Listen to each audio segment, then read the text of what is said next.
Everyone, this are Deepika Singh और आज का हमारा टॉपिक है हमारा डिसीज़ ऑफ आईबॉल। आईबॉल की डिसीज़ स्टार्ट करने से पहले हम एनाटॉमी ऑफ आईबॉल देखेंगे। आज का टॉपिक हमारे पे एनाटॉमी ऑफ आईबॉल। बहुत सिंपल सी एनाटॉमी है, आपको वो जल्दी से याद हो जाएगी, बस इस वीडियो को ध्यान से सुनना, ठीक है। सबसे पहला, each eyeball is a cystic structure capped distant by a pressure inside it. कितना प्रेशर होता है? 12 to 22 mm of Hg। Okay, pressure की वजह से आईबॉल जो होते हैं अपने स्ट्रक्चर में रहते हैं। सेकंड, डायमेंशन में देखो, सबसे पहले क्या है? एंटीरियर पोस्टीरियर डायमीटर इज ये यहाँ तक, ठीक है, यहाँ तक anterior posterior diameter is 24 mm। Done, okay. अब विदाउट कॉर्निया, जब इसको हम यूं करके लेंगे ना, ये वाला डायमीटर, ठीक है, एक बॉल में हमने यहाँ वाला तो ले लिया, अब जब हम यहाँ से यहाँ तक लेंगे ना, that will be 23.5 mm। Okay, जब इसको हम वर्टिकल लेंगे that will be 23 mm। Okay, done. सबसे जो लार्ज होगा 24 mm होगा हमारा, जिसे हम एंटीरियर पोस्टीरियर डायमीटर बोलते हैं। Second is horizontal diameter 23.5 mm। Third is vertical diameter 23 mm। Circumference is 75 mm। Circumference कितना होता है? 75 mm। वॉल्यूम जो होता है 6.5 ml। इसको याद करो, सर्कमफेरेंस कोई बड़ा सा है तो सबसे बड़ी वैल्यू जो आई में होगी दैट इज सर्कमफेरेंस 75 mm, ठीक है। वॉल्यूम जो होगा 75 है, 6.5, ठीक है, उसमें से कम करो 6.5 ml। Weight 7 gram. Okay, weight क्या है? 7 ग्राम है। Now, coat of eyeball. कोई भी आपसे पूछे ना कि आईबॉल में क्या कोट्स होते हैं, क्या लेयर्स होती हैं, तो आप, कोई भी आपसे अगर वाइवा में क्वेश्चन पूछेगा, आप सीधा उसे बोलो 3 कोट होते हैं, दैट इज़ 3 कोट्स होते हैं आई के। सबसे पहला क्या होता है? Outer fibrous, middle vascular and inner nervous coat, ठीक है। ये आंसर सुनते ही कोई भी जो एग्जामिनर होगा बिल्कुल समझ जाएगा कि हाँ जी, आपको एनाटॉमी ऑफ आई बिल्कुल क्लियर है, ठीक है। आउटर हमारा फाइब्रस, इनर हमारा वेस्कुलर, सॉरी मिडल हमारा वेस्कुलर है और इनर हमारा न्यूरल है, ठीक है। आउटर जो फाइब्रस कोट होता है उसमें एंटीरियर जो, जैसे ये हमारी आई है, ठीक है, जो एंटीरियर जो कॉर्निया वाला पार्ट है ना, इसमें एंटीरियर 1/6 पार्ट जो होता है ना, it is transparent. Okay, and posterior 1/6 part, इसको हम कॉर्निया बोलते हैं। पोस्टीरियर 5/6 पार्ट होता है, हमारा स्क्लेरा, जिसको हम, क्योंकि वो जो होता है वो ऑब्लिक, वो होता है ओपेक होता है। Okay, second is middle vascular coat, जिसमें यूवियल टिश्यू होते हैं। यूवियल टिश्यू जो होते हैं बेसिकली प्रोवाइड करते हैं nutrition the various structure of the eye ball. It consist of 3 part from anterior to posterior. Anterior से लेके पोस्टीरियर तक 3 पार्ट्स कंसिस्ट करते हैं। First is iris, second is ciliary body, third is choroid. Okay, देखो यहाँ पे दिखाती हूँ मैं आपको, ये देखो आई है हमारी, यहाँ पे ये हमारा आयरिस है, ये हमारा सिलेरी बॉडी है, एंड दैट इज कोरॉइड, जो कि पूरे के साउंड कर रखा है इसने, ठीक है, दैट इज कोरॉइड। देखो अगर पीछे से इसको देखो तो, हाँ, ये देखो कोरॉइड आ रही है, यही आगे चल के सिलेरी बॉडी बनी, एंड यही आगे चल के हमारा आइरिस बना, ठीक है। तो यही हमारा क्या है? मिडल वेस्कुलर कोट है, जो यूवियल टिश्यू से बना हुआ है। Uveal tissue consist of three basically contents होते हैं उसमें। आइरिस होता है, ciliary body and choroid. Now, inner nervous coat में हमारा क्या आता है? रेटिना आता है। It concern with the visual function, activity या फंक्शन बोलो, ठीक है। इनर कोट में क्या है हमारा? रेटिना आता है, ठीक है, इनर नर्वस कोट। तो आपके पास अगर कोई भी बोले कि आई की कितनी कोट्स होते हैं, तो बिंदास हो के आप बोलो 3 कोट्स होते हैं। सबसे पहला आउटर जो होता है हमारा क्या होता है? फाइब्रस होता है, फाइब्रस कोट। मिडल जो होता है वेस्कुलर कोट, एंड इनर जो होता है वो इनर हमारा nervous coat. Okay, inner is nervous coat, fibrous outer, middle vascular and inner nervous coat. Okay, done. उसके बाद segment and chamber of the eye. देखो, anterior segment, it include crystalline lens and structure anterior to it. Okay, now anterior segment की बात करते हैं हम। यहाँ पे एक आपको एंटीरियर सेगमेंट आएगा, एक एंटीरियर चेम्बर आएगा। सेगमेंट इज़ बड़ा, ठीक है, यहाँ ये पूरा है ना, ये हमारा एंटीरियर सेगमेंट है, एंड ये पोस्टीरियर सेगमेंट है, ठीक है। Anterior segment and posterior segment. Lens से आगे तक का पार्ट जितना भी है, cornea, between cornea and lens, it is anterior segment, ठीक है। एंड लेंस से लेकर रेटिना तक पोस्टीरियर सेगमेंट, ठीक है, सेगमेंट, सेटलमेंट है तो बहुत बड़ी चीज़ होगी, ठीक है। एस फॉर सेगमेंट, ऐसे सेटलमेंट, ऐसे मतलब कुछ बड़ा सा है, स्पेशल, ठीक है। अब नाउ जो एंटीरियर सेगमेंट जो होता है इंक्लूड करता है क्रिस्टलाइन लेंस को, स्ट्रक्चर एंटीरियर टू इट, व्या आइरिस हो गया, कॉर्निया हो गया, टू एक्वस ह्यूमरस हो गया, field spaces, anterior and posterior chamber. Okay, अब एंटीरियर पोस्टीरियर चेंबर ये क्या बोल रहे हैं हम, हमने एक सेगमेंट के बारे में तो पढ़ा, what is anterior chamber and posterior chamber. तो एंटीरियर चेंबर जो होता है ना, bounded anteriorly by the cornea and posteriorly by the iris and part of ciliary body. पढ़ो अभी, ठीक है। अबाउट 3 mm जो होता है डीप होता है in the centre, shallower in the hypermetropes and deeper in the myopes. Okay, contains 0.25 ml of aqueous humerus. Okay, posterior chamber होता है, it is triangular space containing 0.05 ml of aqueous humerus, bounded anteriorly by the posterior surface of the iris and part of ciliary body and posterior by the crystalline lens. Okay, now देखो ये picture आपने देखी, segment तो मैं देख लिया कि हाँ जी ये जो लेंस है ना, इसकी यहाँ से यहाँ तक हमारा क्या एंटीरियर सेगमेंट है। ओके, नाउ एंटीरियर चेम्बर क्या होता है, ये जो हमारा क्रिस्टलाइन लेंस है ना, यहाँ से लेकर यहाँ तक, that is anterior chamber. Posterior chamber क्या होता है, देखो पोस्टीरियर चेम्बर ट्रायंगुलर स्ट्रक्चर है, ये वाला स्ट्रक्चर हमारा पोस्टीरियर चेम्बर है, ठीक है। ये वाला स्ट्रक्चर हमारा पोस्टीरियर चेम्बर है। ओके, यहाँ पे देखो ये डॉटेड स्ट्रक्चर है ना, ये हमारा पोस्टीरियर चेम्बर है, ठीक है। ये देखो ये ओके, ये है, मतलब ये जो पीछे वाला पार्ट है ना, हमने आइरिस के आगे वाला तो बोल दिया and a part of ciliary body थोड़ा सा लेके उसे बोल दिया कि हाँ ये पूरा हमारा एंटीरियर चेम्बर है, लेकिन इसके पीछे भी तो बचा है, यहाँ से लेकर लेंस तक भी तो एक पार्ट बचा हुआ है, that is called posterior chamber. Okay, again पढ़ते हैं, anterior chamber bounded anteriorly by the back of cornea and posterior by the iris and the part of ciliary body. Okay, 3 mm deeper होता है in the centre, ठीक है। Centre में क्या होता है, 3 mm deeper and shallower in the hypermetropic, ठीक है। Hypermetropic and deeper in the myopic, myopic में क्या होता है, डीपर होता है एंड हाइपरमेट्रोपिक में शैलोवर होता है। नाउ पोस्टीरियर चेम्बर हमने देखा एक ट्रायंगुलर स्पेस है जो कंटेन करता है 0.05, इतना कम क्योंकि स्पेस ही कम है, तो 0.06 ml ऑफ एक्वस चेम्बर, ठीक है। एंटीरियरली बाउंड हो किससे, posterior surface of the iris हो गया, body of ciliary body and posterior by the crystalline lens, done. Okay, now ये हमारा आई की एनाटॉमी हो गई। Now lacrimal apparatus comprises a structure concerned with the functioning of the tear, mainly lacrimal gland and accessory lacrimal gland and its transport, ठीक है। जब हम lacrimal apparatus की बात करते हैं ना, कंसिस्ट करता है हमारे पास लैक्राइमल ग्लैंड जो मेनली होता है, जो फॉर्म करता है टीयर को, ठीक है, concern with the formation of the tear. ये जो लैक्राइमल स्ट्रक्चर होता है ना, और जो apparatus होता है, ये बेसिकली क्यों होता है, ये क्योंकि ये कंसर्न करता है with the formation of tears, mainly lacrimal gland and accessory lacrimal gland and its transport. Tear form तो हो गए, अब उसके ट्रांसपोर्ट में भी ये कंसर्न करता है, ठीक है। तो now lacrimal passage include, lacrimal passage जो होता है ना, सबसे पहले होता है पुंटा, ठीक है। फर्स्ट हमारा पुंटा होता है, सेकेंड इज कैनालिकुलाई, ठीक है। देखो यहाँ पे दिखाते हैं आपको, यहाँ पे ये हमारा सुपीरियर पुंटा है, ठीक है, ये हमारा इन्फीरियर पुंटा है, ठीक है। ये पैसेज है अभी, ओके। जो लैक्राइमल ग्लैंड है हमारी ये है, यहाँ से टीयर फॉर्मेशन होगा, यही हमारा सुपीरियर पुंटा है, ये हमारा इन्फीरियर पुंटा है, ये हमारी कैनालिकुलाई है। कहाँ गई हमारी कैनालिकुलाई, ओके, यहाँ पे नहीं दे रखी है कैनालिकुलाई, ठीक है, कोई नहीं, हम लैक्राइमल सैक, ये हमारा लैक्राइमल सैक है, यहाँ से ये देखो कैनालिकुलाई ये है, जो ये पार्ट है ना, ये छोटा सा पार्ट, ये वाला, ये हमारी कैनालिकुलाई है, ठीक है। सुपीरियर पुंटा, हाँ, सुपीरियर पुंटा, इन्फीरियर पुंटा, ये हमारी कैनालिकुलाई हो गई, ये हमारे लैक्राइमल सैक हो गया, ठीक है। उसके बाद नेज़ो लैक्राइमल सैक, नाउ ये देखो नेज़ो लैक्राइमल सैक जो हो गया, नेज़ो लैक्राइमल डक्ट, ठीक है। यहाँ से हमारे नोज़ जो है वो टीयर्स जो है हमारे आते हैं। हाँ, आपने हमेशा देखा होगा रोते वक्त हमारी नोज़ में भी टीयर्स आते हैं, क्यों आते हैं वो टीयर्स, क्योंकि नेज़ोलैक्राइमल जो डक्ट होते हैं उसकी वजह से, ठीक है, टीयर्स आते हैं।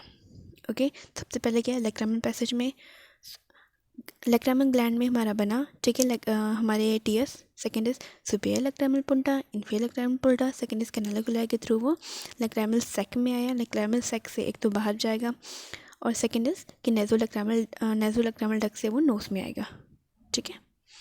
Now lacrimal gland, main lacrimal gland जो होता है situated in the fossa of lacrimal gland, okay. जो मेन लैक्रामल जो ग्लैंड होती है वो कहाँ सिचुएटेड होती है? In the fossa for lacrimal duct.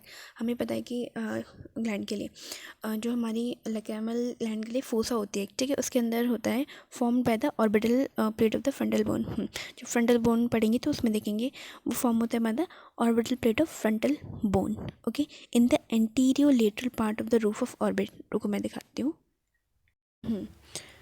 यहाँ पे देखो हमारे पास ये हमारे पास लैक्रामल ग्लैंड है। ये कहाँ पे हमारी?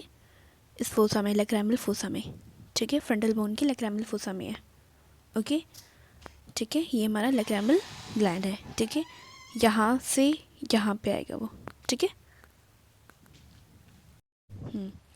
ठीक है, हमने देखा कि हमारा लैक्रामल ग्लैंड जो है वो हमारी फोसा जो एंटीरियर फ्रंटल बोन में हमारी फोसा है वहाँ पे है, ठीक है। वहाँ से हमारे पास सुपीरियर लैक्रामल पुंटा के पास आएगा, इन्फीरियर लैक्रामल पुंटा के पास, देन लैक्रामल सैक, देन लैक्रामल डक्ट, उसके थ्रू हमारा जो ये पैसेज हमारे टीयर का है। नाउ मेन ग्लैंड जो होता है कहाँ लोकेटेड, तो हमें पता चल गया, fossa of the lacrimal gland form the orbital plate of frontal bone. जो फ्रंटल बोन होती है उसकी ऑर्बिटल प्लेट में होता है anterolateral part of the roof of the orbit, okay, ठीक है। सिचुएटेड कहाँ होता है? Fossa of the lacrimal gland, ठीक है। हमारे पता है हमें फ्रंटल बोन में fossa of the lacrimal gland होती है, वहाँ पे सिचुएटेड होता है, हाँ, वो फॉर्म्ड होते हैं bye the orbital plate of frontal bone, ठीक है। जो फ्रंटल बोन होती है उसकी ऑर्बिटल प्लेट से जो ऑर्बिटल कैविटी बनाते हैं ना, उस बोन से फॉर्म होता है, ठीक है, in the anterolateral part of the roof of the orbit, okay, done.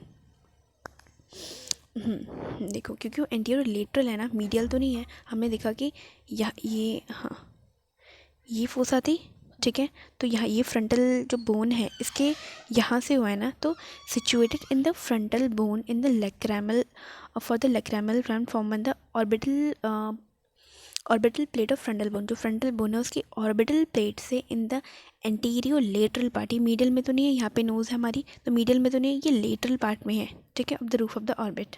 Now duct जो होते हैं 10 to 12 ओपन डक्ट जो होते हैं 10 to 12 ओपन डक्ट्स, बेसिकली पूरे डक्ट जो होते हैं वो 10 to 12 होती हैं, डक्ट्स होते हैं, ठीक है, open in the lateral part of the superior fornix, and 1 to 2 duct जो होती है वो ओपन होती है in the lateral part of inferior fornix, ठीक है। ये देखो हमारी आई के सुपीरियर फॉर्निक्स, हमारे सुपीरियर फॉर्निक्स से इन्फीरियर फॉर्निक्स, ठीक है।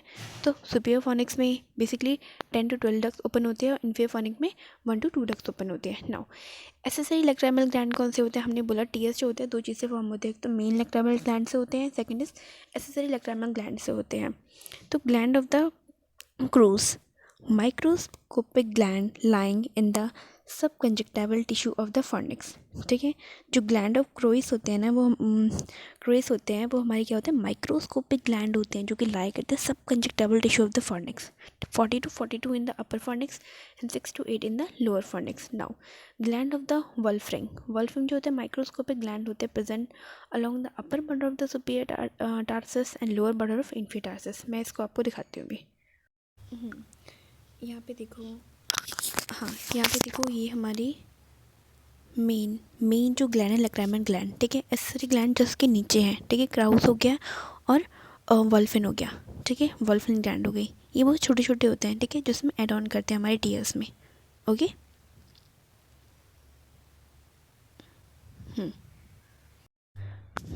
अब यहाँ पे देखो, ये हमारी मेन लैक्रामल ग्लैंड है, ये हमारी एसेसरी ग्लैंड्स हैं जो कि इसमें ऐड ऑन कर रहे हैं, ठीक है।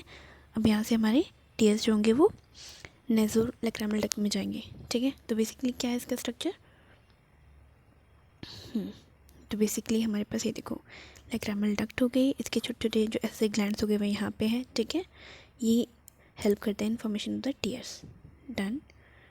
अब ना हम बात करते हैं, हाँ देखो ये हमारी लैक्रामल ग्लैंड हो गई, ठीक है। ये हमारी मेन लैक्रामल ग्लैंड है, these are acid lacrimal gland हो गई, ठीक है। उसके बाद यहाँ पे देखो ये टीयर्स बन के यहाँ पे आएंगे, ठीक है, साइड से आएंगे ये, ठीक है, अंदर, सॉरी नॉट साइड से, अंदर ही अंदर इनकी डक्ट्स फॉर्मेशन है, ठीक है। नाउ अपर पुंगटा में नीचे हमारा अपर पुंगटा है, नीचे हमारा लोअर पुंगटा है, ठीक है। ये लैक्रामल सैक, यहाँ से फिर nasolacrimal duct and that is tear duct and nasolacrimal duct से आके वो नीचे आ जाएंगे, ठीक है। टीयर डक्ट से हमारी नेज़ोलैक्रामल डक्ट से वो नीचे आ जाएंगे, okay.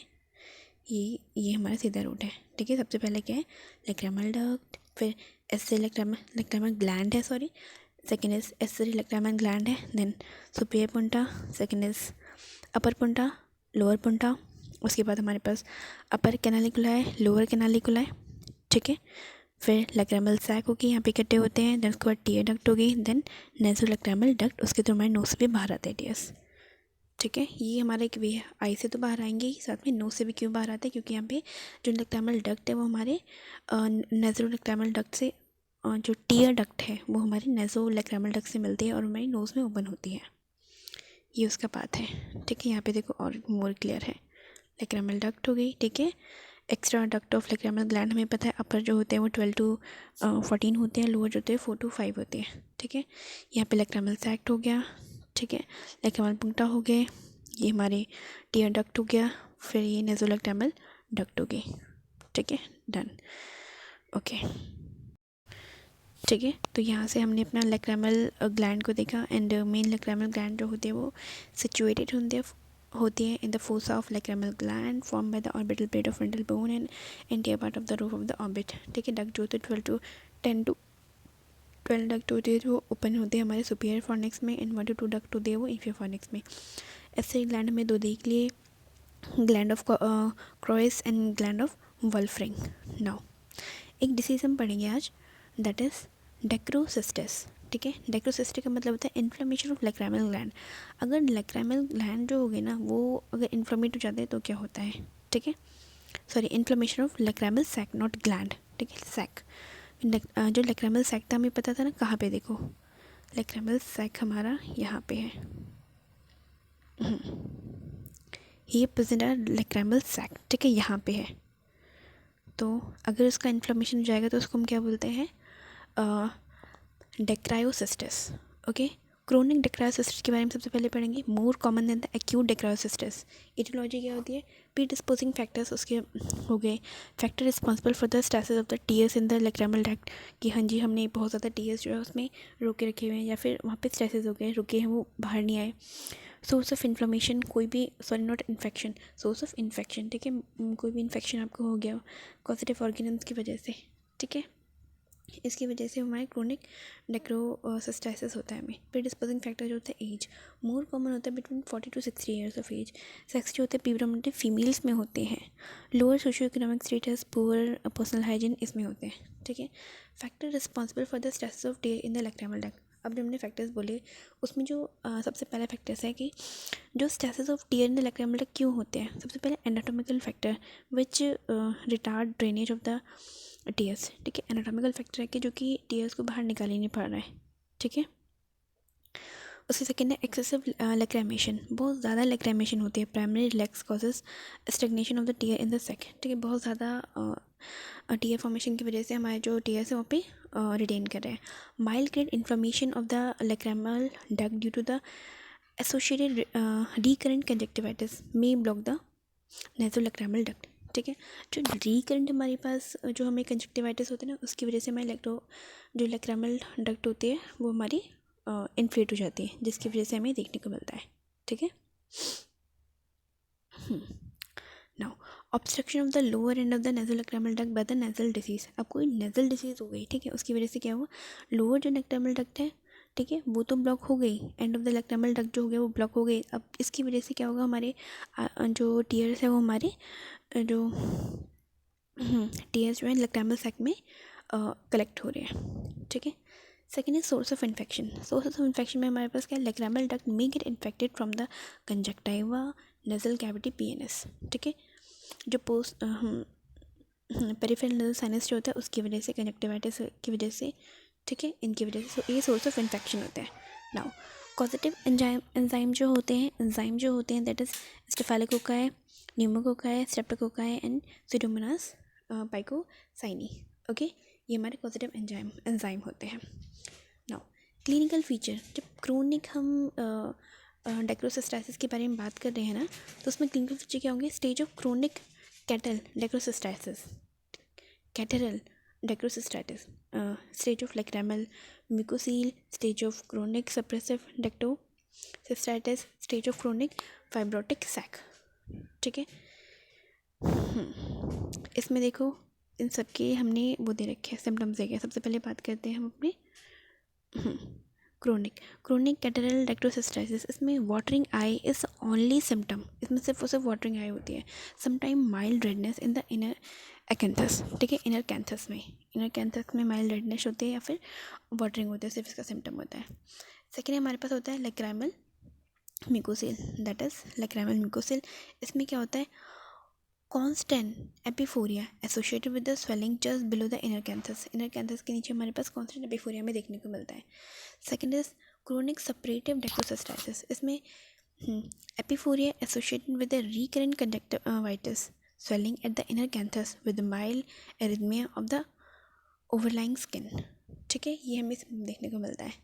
Second is chronic fibrotic sac में क्या होगा कि low grade repeated infection for the prolong period ultimately result in the small fibrotic sac due to the thickening of the mucosa which is often associated with the persistent epiphora and discharge।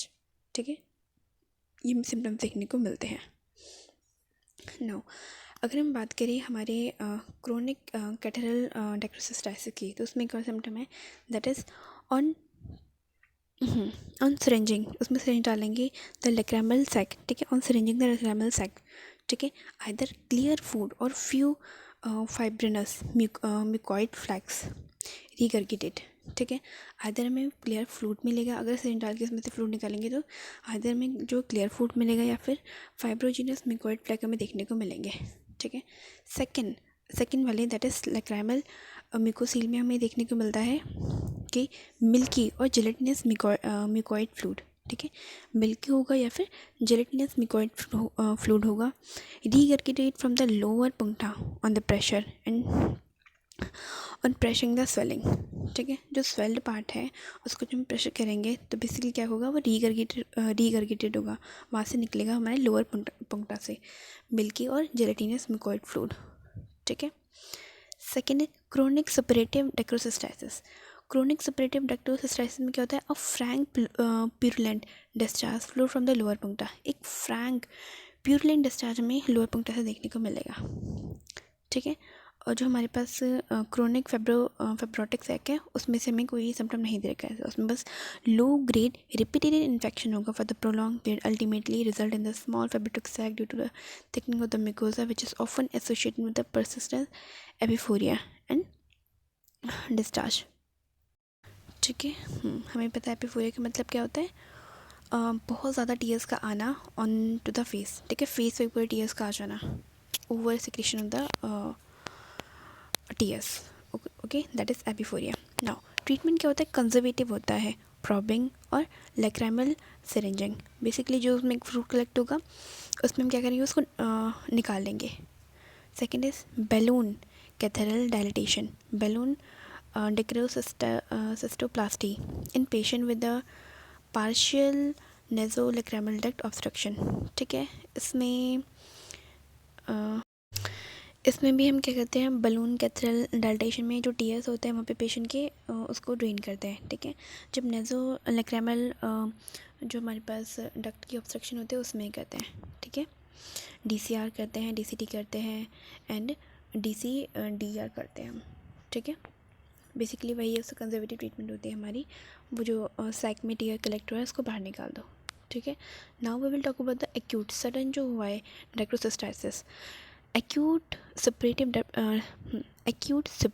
inflammation of the lacrimal sac characterized by repeated or characterized by the presence of the painful swelling in the region of sac. ठीक है।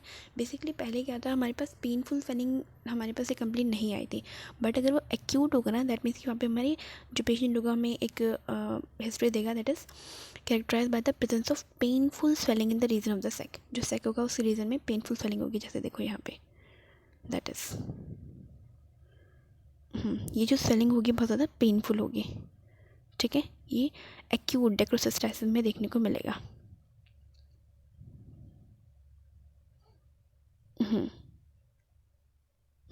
Now aetiology से cause क्या होता है, it may be developed in two ways. First, as an acute exacerbation of chronic dacryocystitis. Basically क्या होगा कि हम जो डेक्रोसिस्टाइसिस है ना वो क्रोनिक है, उसको एक्यूटली एक्सब्रेट कर दिया, उसकी वजह से हो सकता है as an acute peridacryocystitis due to direct involvement from the neighbouring infection structure such as PNS हो गया, सराउंडिंग बोन्स हो गए, डेंटल हो गया, एब्सेस हो गया और कैरीज टीथ, ठीक है। इसकी वजह से हो सकता है। कॉजेटिव ऑर्गेनिज्म जो होते हैं स्ट्रेप्टोकोकस होता है, हेमोलाइटिकस हो गया, निमोकोकस हो गया, स्टेफाइलोकोकस हो गया, ठीक है। ये चीज़ हमें देखने को मिलती है। नाउ क्लिनिकल फीचर होते हैं, इसमें 3 होते हैं, stage of cellulitis, stage of lacrimal abscess, stage of fistula formation, ठीक है। ये देखो इस फिस्टुला फॉर्मेशन के हमें पिक दे रखे हैं। सबसे पहले बात करेंगे stage of cellulitis. Stage of cellulitis जो होता है ना, painful swelling in the region of lacrimal sac. जो लैक्रामल सैक होता है ना, सबसे पहले जो स्टेज ऑफ सेल्युलाइटिस होता है उसमें पेनफुल स्वेलिंग होती है। Second is stage of lacrimal abscess, occlusion of the canaliculi due to the oedema, ठीक है। जो हमारी कैनालिकुलाई होगा उसका ओक्लूजन होगा due to oedema. The sac is filled with the pus distends and its anterior wall rupture form the pericystic swelling, ठीक है। ये हमें देखने को मिलती है। उसके बाद स्टेज ऑफ फिस्टुला फॉर्मेशन में the lacrimal abscess is left untreated, it discharges spontaneously leaving an external fistula below the medial palpebral ligament. Treatment में इसका सेलुलाइटिस जो स्टेज होगी उसमें जो सिम्टोमेटिक एंड ट्रॉपिकल एंटीबायोटिक्स देंगे, सिस्टमैटिक एंटी इन्फ्लेमेटरी एनाल्जेसिक्स देंगे, hot fermentation, ठीक है, फर्मेंटेशन देंगे। Now stage of lacrimal abscess में हम drainage with a small incision, okay. अगर एक्सटर्नल लैक्रामल फिस्टुला बन गया है तो fistulectomy along with the DCT and DRC, ठीक है। सो आज के लिए हमने ये 3 टॉपिक हमने कवर किए हैं, ठीक है। सबसे पहले हमने एनाटॉमी ऑफ आई कवर की है। Second is anatomy of lacrimal duct cover की है, ठीक है, लैक्रामल अपैरटस कवर किया है। थर्ड इज डेक्रोसिस्टाइसिस, ठीक है, that is inflammation of lacrimal sac. So thank you so much guys for watching this video. Stay connected for more videos.